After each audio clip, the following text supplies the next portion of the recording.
Hello नमस्कार माझ्या सर्व लाडक्या ताई आणि दादांना श्री स्वामी समर्थ। तुम्हा सर्वांना आजचा दिवस खूप छान जाऊ ही स्वामींच्या चरणी प्रार्थना। तर जे माझे स्वामींचे 11 गुरुवार चालू होते तर त्याचा आज 11वा गुरुवार होता आणि स्वामींच्या आशीर्वादाने जे माझे पूर्ण 11 गुरुवार आहेत तर ते निर्विघ्नपणे पार झाले।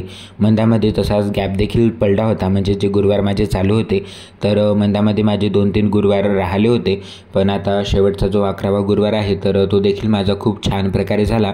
तर या दिवशी मला मोगऱ्याची जी फुलं आहेत तर ती देखील बरीच मिळून गेली होती, त्यामुळे म्हटलं मग आपण आता मोगऱ्याचा जो गजरा आहे तर तो तयार करून घेऊ, कारण महाराजांना देखील मोगऱ्याचे फूल हे खूप प्रिय आहे।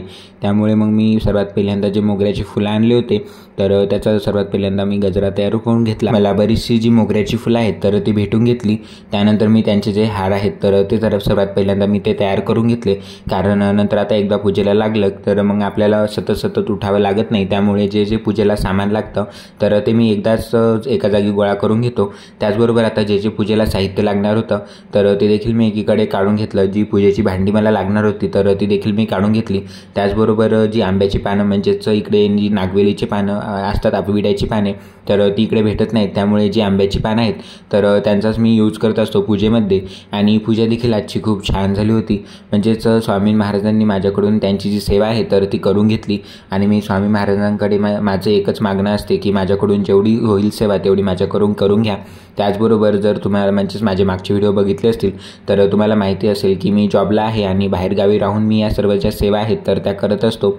तर अशा प्रकारे हा जो डब्बा बघत आहात तर यामध्ये जे देवाची सर्व भांडी आहेत माझ्याजवळची, जी पितळची तांब्याची जी भांडी आहेत तर ती मी याच्यामध्येच ठेवतो, म्हणजेच इकडे तिकडे ती जात नाहीत। त्यामुळे जी भांडी आहेत तर जेव्हा आपल्याला ती लागतात तर तेव्हा मिळून जातात। त्यामुळे जी आता मला पूजेला भांडी लागणार होती तर सर्वात पहिल्यांदा मी ती एकत्र करून घेतली आणि त्यानंतर जी पितळेची आणि तांब्याची भांडी असतात तर ती आपल्याला घासून घ्यावी लागतात। तर दर पूजेच्या वेळेस ही जी पूजेची भांडी असतात तर ती मी घासून घेतो, त्यामुळे आपली जी पूजा आहे तर ती देखील दिसायला खूप छान दिसते। आणि जे सर्व जे सामान आहे तर ते मी पहिल्यांदा एकत्रित करून घेतलं आणि सर्वात पहिल्यांदा जी आपली देवपूजा असते तर ती मी करून घेतली, म्हणजे जे माझ्या देवघरामध्ये फोटो आहेत स्वामींचे आणि बाजू आणखीन जे देवता आहेत तर त्यांचे जे फोटो आहेत तर त्यांची देखील मी पूजा करून घेतली। त्याचबरोबर जो मंगल कलश आहे तर हा देखील मी मंगळवारीच याची जी पानं आहेत तर ती बदलली होती, म्हणजेच जो मंगल कलश असतो तर त्याची जी पानं आहेत तर ती आपण मंगळवारी किंवा शुक्रवारी देखील बदलू शकतो। त्याचबरोबर जो आपण नारळ मंगल कलशामध्ये ठेवतो तर तो देखील आपण मंगळवारी किंवा शुक्रवारी देखील बदलू शकतो। तर अशा प्रकारे जी देवपूजा आहे सर्वात पहिल्यांदा मी ती करून घेतली आणि त्यानंतर जी माझी आता पूजा मांडणीची सुरुवात होती तर त्याला मी सुरुवात केली। सर्वात पहिल्यांदा जी ते आपल्याला पूजा मांडायची असते तर ती जागा आपल्याला पुसून घ्यायची असते, स्वच्छ करून घ्यायची असते। सर्वात पहिल्यांदा ती जी जागा आहे तर ती मी स्वच्छ करून घेतली आणि त्यानंतर तिथे आपल्याला रांगोळीने म्हणजे स्वास्तिक काढायचं असतं, जिथे आपल्याला आपला जो चौरंग किंवा पाट तुम्ही जे काही पूजेला घेणार असाल तर तिथे आपल्याला चौरंग म्हणजेच ठेवायचा असतो। ती जागा आपली पहिले स्वच्छ पुसून घ्यायची, थोडंसं गोमूत्र टाकायचं आणि त्यानंतर ती जी जागा आहे तर ती क्लीन करून घ्यायची। त्यानंतर त्याच्यावरती आपण जी पांढरी रांगोळी असते तर त्याने स्वास्तिक काढून घ्यायचं।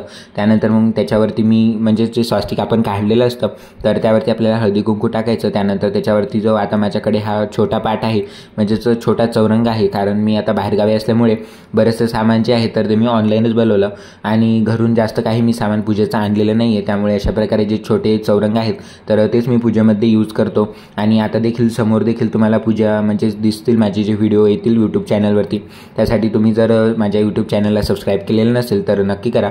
तर सर्वात पहिल्यांदा मी जो चौरंग आहे तर तो ठेवून घेतला, त्यावरती सर्वात पहिल्यांदा मी दीप प्रज्वलित करून घेतला। त्यानंतर आपल्याला कोणतीही सेवा आपण गणपती बाप्पाच्या साक्षीने करत असतो, त्यामुळे सर्वात पहिल्यांदा जी गणपतीची बाप्पांची मूर्ती आहे तर तिचा मी पहिल्यांदा अभिषेक करून घेतला आणि त्यानंतर 2 जी आंब्याची पानं आहेत तर त्याच्यावरती थोड्याशा अक्षता ठेवल्या आणि त्यावरती जी गणपती बाप्पांची मूर्ती आहे तर ती विराजमान केली। त्यानंतर गणपती बाप्पांची जी मूर्ती आहे तर तिला मी हळदी कुंकू अष्टगंध वाहून घेतले। त्यानंतर जे कापसाचे वस्त्र आहे तर ते देखील मी अर्पण केले, त्याचबरोबर फूल देखील मी अर्पण केले। जो स्वामी महाराजांचा माझ्याकडे फोटो आहे त्यानंतर मी तो घेतला, त्यानंतर त्याला मी पहिल्यांदा पुसून घेतलं स्वच्छ कपड्याने। त्यानंतर त्याच्यावरती मी अष्टकुंकू म्हणजे जे अष्टगंध असतं आणि कुंकू हे मिक्स करून लावलं त्या फोटोवरती आणि त्यानंतर जो फोटो आहे स्वामी महाराजांचा तर तो मी पूजेमध्ये ठेवला। तर आपण जेव्हा ही आपली फोटो किंवा प्रतिमा आपल्या पूजेमध्ये ठेवतो तर खाली थोडीशी तांदळाची रास ठेवायची, त्यावरती थोडंसं हळदी कुंकू वाहायचं आणि त्यानंतर मग तुम्ही जो फोटो किंवा मूर्ती घेणार असाल पूजेमध्ये तर ती तुम्ही ते ठेवू शकता। तर अशा प्रकारे जो महाराजांचा माझ्याकडे फोटो आहे तर याच्यावरती म्हणजेच दत्तात्रय महाराजांचा देखील फोटो आहे, त्याचबरोबर जे आपले गजानन महाराज आहेत तर त्याचा देखील फोटो आहे। तर असा हा पूर्ण म्हणजेच फोटो आहे तर तो मी पूजेमध्ये ठेवला। त्यानंतर जे आता मी मोगऱ्याचे हार तयार करून घेतले होते तर ते देखील मी अर्पण करून घेतले आणि जो मोगऱ्यांचा वास आहे तर तो देखील खूप छान येत होता, म्हणजेच आपलं एकदम म्हणजे मन आहे तर ते प्रसन्न होतच होतं। त्याचबरोबर जे आपल्या आजूबाजूची जी म्हणजेच वातावरण आहे तर ते देखील पॉझिटिव्ह होत होतं।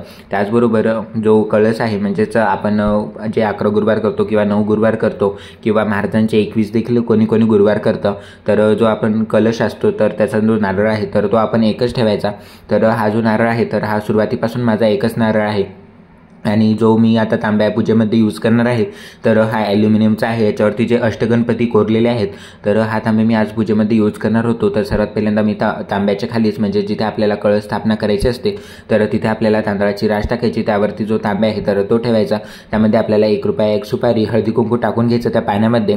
त्यानंतर तांब्याला देखील आपल्याला कलावा बांधून घ्यायचा, त्यावरती 5 किंवा 7 तुम्ही नागवेलीचे पानं, तर म्हणजेच मला आंब्याची पानं भेटून गेली होती तर मी आंब्याची पानं ठेवली आणि त्यावरची जो नारळ आहे तर तो मी ठेवून घेतला आणि त्यानंतर नारळा देखील जो गजरा आहे तर तो मी अर्पण करून घेतला।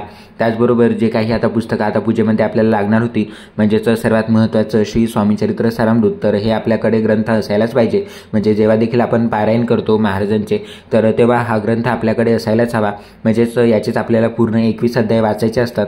त्यासाठी तुमच्याकडे जर हा ग्रंथ नसेल तर तुमच्या जवळ म्हणजे स्वामी केंद्र जिथे असेल तर तिथे तुम्हाला हा ग्रंथ मिळून जाईल। त्यानंतर मग ज्या समया आहेत माझ्याकडे तर आता मी जेव्हा गावाकडे गेलो होतो तर तेव्हा मी ह्या समया घेऊन आलो होतो तर त्या देखील प्रज्वलित करून घेतल्या आणि जे काही महाराजांना मला नैवेद्यामध्ये दाखवायचं होतं तर ते महाराजांच्या समोर मी अशा ज्या वाट्या आहेत तर त्यामध्ये ठेवल्या आणि त्यानंतर जी रांगोळी आहे तर ती काढून घेतली। जेव्हा आपण रांगोळी काढतो आपल्या पूजेमध्ये तर तेव्हा आपली पूजा दिसायला देखील खूप छान दिसते। आज शेवटचा गुरुवार म्हणजेच जो 11वा गुरुवार होता आणि त्याचबरोबर उद्यापन देखील करायचं होतं, त्यासाठी म्हटलं आपण पुरणाच्या पोळ्या कराव्या। तर मागच्या वेळेस देखील मी पुरणाचा व्हिडिओ तुमच्यासोबत शेअर केला होता, त्यावेळेस देखील जो पुरणाचा व्हिडिओ आहे तर तो मी तुमच्यासोबत शेअर करत आहे की मी कशा प्रकारे पुरण केलं। तर तुम्ही बघू शकता अशा प्रकारे आता माझं जे पुरण आहे तर ते झालेलं आहे आणि जे पुरण आहे तर ते थोडंसं मऊ राहण्यासाठी मी यामध्ये जो ते तूप आहे तर ते टाकलं होतं। तर अशा प्रकारे हे जे पुरण आहे तर आता हे तयार आहे। तर म्हणजेच हे पुरण जे आहे तर ते मी सकाळीच करून ठेवलं होतं, कारण मग एकदाच सर्व काही होत नाही आणि त्याचबरोबर ड्युटी देखील असते, म्हणजेच 10 ते 2 असा टाईम असतो ड्युटीचा, तर ती देखील आपल्याला करावी लागते आणि त्याचबरोबर जी स्वामी सेवा आहे तर ती देखील मी करत असतो। तर अशा प्रकारे आजची जी सेवा आहे स्वामींनी माझ्याकडून करून घेतली आणि जे फळ आहे जे 11 गुरुवाराचं म्हणजेच मी काही स्वामींकडे मागितलं नव्हतं 11 गुरुवार करताना, म्हणजेच आपल्या मनामध्येच माझ्या असं निर्माण झाली होती भावना की आपण स्वामींचे जे 11 गुरुवार आहेत तर ते आपण करावेत, म्हणजेच मी पहिल्यापासून एकदाही केले नव्हते आणि आता नवीन संकल्प म्हणजेच जानेवारीमध्ये मी हा संकल्प केला होता की म्हणजे माझे 11 गुरुवार आहेत तर ते मला करायचे आहे। मी जॉबला असल्यामुळे जशी मला सेवा करणं होते तर तशी मी माझ्याकडून करत असतो आणि तुमच्यासोबत देखील शेअर करत असतो, म्हणजेच जे आता नवीन आता पूजेचे व्हिडिओ आहेत तर ते देखील तुम्हाला लवकरच पाहायला मिळतील। तर अशा प्रकारे स्वामींचं जे माझे 11 गुरुवार होते तर त्याचं आज उद्यापन होतं, तर संध्याकाळचा व्हिडिओ देखील तुम्हाला लवकरच पाहायला मिळेल। तर हा जो व्हिडिओ आहे तर हा सकाळचा आहे आणि संध्याकाळी जेव्हा म्हणजेच आपण महाराजांना नैवेद्य दाखवतो तर तो तुम्हाला म्हणजेच उद्या पाहायला मिळेल।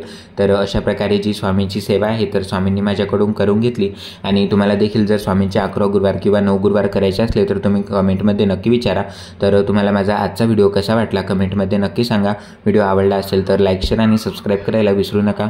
भेटूया अशाच नवनवीन माहितीपूर्ण व्हिडिओंसोबत, तोपर्यंत सर्वांना पुन्हा एकदा श्री स्वामी समर्थ। आणि तुम्हाला कोणतेही प्रश्न विचारायचे असले तर तुम्ही कमेंटमध्ये नक्की विचारा, मी तुम्हाला रिप्लाय देण्याचा नक्कीच प्रयत्न करेल।